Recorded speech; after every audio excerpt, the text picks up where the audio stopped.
I'm stable. Oh yeah, no label. Oh yeah, you know me. I have only a path. I'm lonely, but damn, I'm going to win.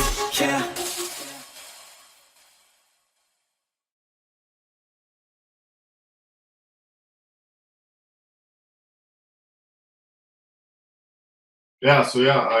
I'm 23 years old. Growing up, I was a DNF student. I basically cheated my way through my entire high school.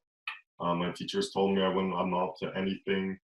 Um, just to fast forward a bit, I graduated high school without really a plan. I didn't really know what I was going to do with my life. Obviously, I couldn't go to college because I didn't have the grades for it, let alone going to university. So I figured the best thing for me to do at that point was to move across the country, leave everything behind, including my family and my friends, and start working on the drilling rigs. I spent 2.5 years there, and you're working 12-hour days, long shifts. You're out in the sun, out in the cold. Um, you don't really have breaks. 20 days on. My longest hitch was 67 days, and you know I was working with a lot of guys that they didn't know anything better, right? They worked all their life. They worked super hard. They didn't have anything going for themselves other than job, and that really took a toll on me and made me start to ask myself some questions like, what was I doing here? There was obviously something better to life than spending all my life working away. Not to mention not being able to see my family at the end of the day because I was in a secluded area, like a remote location they call it. It was a fly-in zone. And so, one morning I got to work and the company man from the office were there.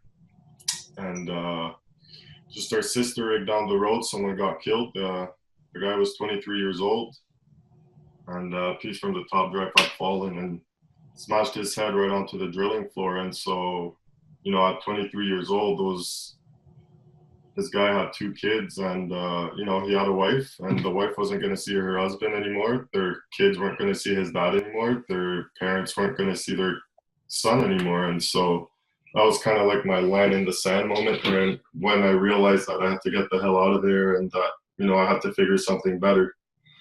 And I had to do it quickly because I didn't want that to happen to myself or to my family. And so I moved back here in Ottawa. I got a job, and then I found AWOL, thankfully. And I've been with AWOL for the past a year and a month now, and I haven't looked back since. Oh yeah, I'm stable. Oh yeah, no label. Oh yeah, you know me.